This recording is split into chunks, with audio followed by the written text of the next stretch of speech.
چالاک لومڑی کی مکمل کہانی۔ ایک گھنے جنگل میں بہت سے جانور رہتے تھے، مگر ان سب میں سب سے زیادہ چالاک اور چال باز تھی لومڑی۔ اس کی چالاکی کے قصے جنگل بھر میں مشہور تھے۔ وہ ہر کسی کو اپنی باتوں میں لگا کر دھوکہ دیتی اور پھر آرام سے نکل جاتی۔ ایک دن کا ذکر ہے کہ جنگل میں ایک بھوکا شیر گھوم رہا تھا۔ اس نے 2 دن سے کچھ نہیں کھایا تھا، پیٹ میں چوہے دوڑ رہے تھے۔ شیر نے لومڑی کو دیکھا اور فوراً بولا، لومڑی بہن، بہت دن گزر گئے ہیں، تمہارے ہنر نہیں دیکھے، کچھ کھانے کو ہے؟ لومڑی نے مسکرا کر کہا، اے جنگل کے بادشاہ، اگر آپ مجھے نقصان نہ پہنچائیں تو میں آپ کے لیے ایک تازہ بکرا لاؤں گی۔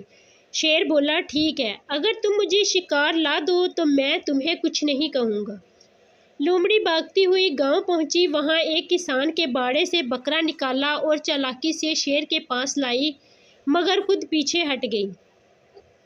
جیسے ہی شیر بکرے پر جھپٹا، بکرا زور سے ٹکر مارتا ہوا بھاگ گیا۔ شیر کا منہ کھلا رہ گیا اور وہ غصے میں دوڑا، لومڑی، تم نے مجھے بیوقوف بنایا۔ لومڑی فوراً بولی، ارے شیر بادشاہ، وہ بکرا نہیں، جادوگر تھا، آپ نے دیکھا نہیں کیسے بھاگ گیا؟ میں تو آپ کو بچانے آئی تھی۔ شیر حیران ہو کر بولا، واقعی؟ لومڑی نے کہا، جی ہاں، اب آپ آرام کریں، میں کچھ اور بندوبست کرتی ہوں۔ اور یوں شیر پھر اس کی باتوں میں آ گیا۔ مگر جنگل کے دوسرے جانور تنگ آ چکے تھے۔ وہ روز روز کے دھوکے سے پریشان تھے۔ ایک دن سب نے مل کر ایک ترکیب سوچی۔ لومڑی کو گاؤں کی طرف لالچ دے کر بھیجا گیا۔ وہاں پہلے ہی کسانوں نے جال بچھا رکھا تھا۔ جیسے ہی لومڑی ایک مرغی چرانے آئی، جال میں پھنس گئی۔ کسانوں نے پکڑ کر اسے پنجرے میں بند کر دیا۔ اب لومڑی کو اپنی ساری چالاکی یاد آ رہی تھی، مگر کوئی اس کی مدد کو نہیں آیا۔ شیر، ہرن، خرگوش، یہاں تک کہ چوہے بھی اسے دیکھ کر ہنسنے لگے۔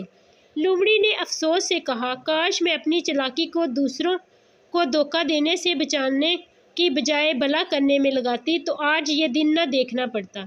اس کہانی سے ہمیں یہ سبق ملتا ہے کہ چالاکی صرف وقتی فائدہ دیتی ہے، لیکن ایمانداری اور دوسروں کا بھلا سوچنا دیر پا عزت اور کامیابی کا راستہ ہے۔